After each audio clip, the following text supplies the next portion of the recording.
ایک پچھلے دنوں ایک واقعہ آپ نے سنا ہوگا کہ ایک طالب علم ہے، وہ راستے میں سفر کر رہا ہے۔ سفر کے دوران وہ غیر مسلم ایک مسلمان سے ملاقات کرتا ہے۔ وہ مسلمان اس کے ساتھی اس کو اسلام کے بارے میں کوئی کتاب دیتے ہیں اور کہتے ہیں کہ یہ تم غیر مسلمان ہو، اسلام تمہارے لیے بھی ہے، ایسا کرو اسلام کا تعارف ہے، اس کو پڑھیے آپ۔ وہ اسلام کے تعارف پر کتاب پڑھتے ہیں، بہت غور کرتے ہیں، وہ کتاب بھی پڑھتے ہیں، اس کے علاوہ بھی بہت ساری اسلام کے بارے میں معلومات لیتے ہیں، اور معلومات لینے کے بعد وہ اسلام میں داخل ہو جاتے ہیں۔ اسلام میں داخل ہونے کے بعد وہ جو گریجویشن وغیرہ جو کچھ بھی کر رہے تھے اس کو ڈراپ کرنے کے بعد وہ عالمیت کرتے ہیں، ندوہ جاتے ہیں اور ندوہ میں بڑے اچھے نمبر سے پاس ہوتے ہیں۔ ندوہ میں بڑے اچھے نمبر سے پاس ہو گئے تو وہاں سے وہ مدینہ جاتے ہیں اور مدینہ میں فضیلت کی ڈگری حاصل کرتے ہیں، اور مدینہ یونیورسٹی کے بھی وہ بڑے اچھے ہونہار طالب علم کی حیثیت سے ٹاپ ہوتے ہیں۔ وہاں سے وہ عالم اسلام کی سب سے بڑی یونیورسٹی جو ہے نا، جامعہ ازہر مصر میں، وہ مصر میں جاتے ہیں اور مصر میں بھی بڑی اچھی وہ وہاں سے ڈگریاں لے کر بہت ٹاپ لسٹڈ ہو کر مصر سے لوٹتے ہیں۔ یہ سارا اسلام کے علوم حاصل کرنے کے بعد وہ مدینہ جاتے ہیں اور مدینہ یونیورسٹی میں وہ تدریس کے فرائض قرآن و سنت بچوں کو پڑھاتے ہیں۔ اور وہ شخص کا جو نام تھا، اس شخص کا نام تھا باقی لال، اس کا نام تھا باقی لال، جو کہ ہندوستان کی بڑی دبی کچلی سوسائٹی کے آدمی تھے، غیر مسلمان تھے، اور وہ غیر مسلمان جن کو دنیا بات نہیں کرتی تھی وہ اسلام میں داخل ہوتے ہیں۔ اور وہ باقی لال کا نام بعد میں کیا ہوتا جانتے ہیں آپ لوگ؟ باقی لال جن کو کہا جاتا تھا، عالم عرب میں اگر آپ دیکھیں، گوگل بھی سرچ کر سکتے ہیں، شاید ان کی بہت سارے ویڈیوز بھی آپ کو عربی میں ملے، وہ باقی لال صاحب کا نام تھا فضیلت الشیخ مولانا فضل الرحمان صاحب۔ ابھی درمیان میں انتقال فرمائے۔ انہوں نے اپنے بہت سارے آرٹیکلز لکھے، ان کا ایک آرٹیکل میں نے بھی پڑھا، اس میں انہوں نے کہا کہ وہ جو سفر میں کر رہا تھا وہ میرا سفر کسی یونیورسٹی کا سفر نہیں تھا، بلکہ وہ میرا سفر جہنم سے جنت کا سفر تھا۔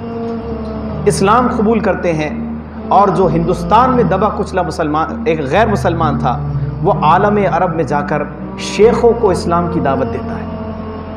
میرے عزیز بھائیو، یہ دنیا میں کیسے پاسبل ہے؟ میں نے ایک بہت پہلے آپ کو ایک واقعہ سنایا تھا، تمل ناڈو کا واقعہ۔ پچھلے دنوں کچھ سال پہلے ایک SIO کے کیمپ میں ہم تمل ناڈو گئے تھے۔ تمل ناڈو گئے ہم تو وہاں پر مغرب کی نماز کے وقت میں ساتھیوں نے کہا کہ یہاں کی بہت بڑی مسجد ہے، چلیے ہم وہاں پر آپ کو نماز وہاں پر پڑھتے ہیں انشاءاللہ۔ وہاں پر مسجد میں جب نماز پڑھیں تو بہت اچھی قرات ہو رہی تھی مولانا، وہاں پر مغرب کی نماز میں اتنی زبردست قرات میں انہوں نے نماز پڑھائی کہ ایسے لگ رہا تھا جیسے مسجد کے ممبر و محراب بھی جھومنے لگے۔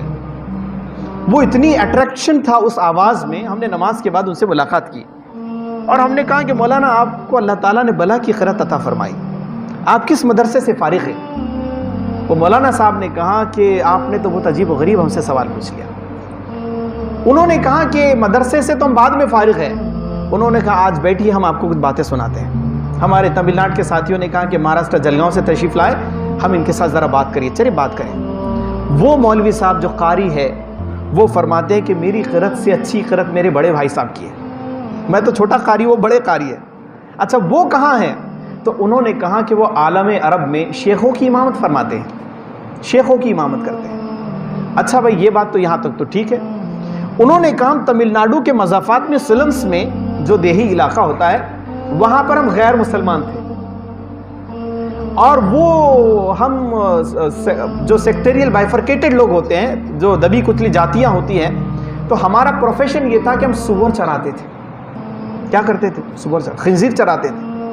اور وہ کہتے ہیں کہ ہماری حالت یہ تھی کہ جو ہندو دھرم کے بڑے کاسٹ کے لوگ ہیں وہ ہم کو بات کرنا تو چھوڑو، ہم کو دیکھنا بھی برداشت نہیں کرتے تھے۔ نہ کوئی شادی میں بلاتا ہے، نہ کسی میت میں جا سکتے، بلکہ ہم جائیں تو نظریں پھیر لیتے تھے۔ مگر اللہ کے کچھ بندے ہمارے پاس آئے، انہوں نے اسلام کی دعوت پہنچائی، اور اسلام کی دعوت انہوں نے جو پہنچائی تو انہوں نے کہا کہ دیکھو یہ غیر مسلمان تم سے بات نہیں کرتے، مگر اللہ کا نبی صلی اللہ علیہ وسلم جب تشریف لائے دنیا میں تو انہوں نے کہا کہ میں سب کا نبی ہے، وہ تمہارے نبی بھی ہے۔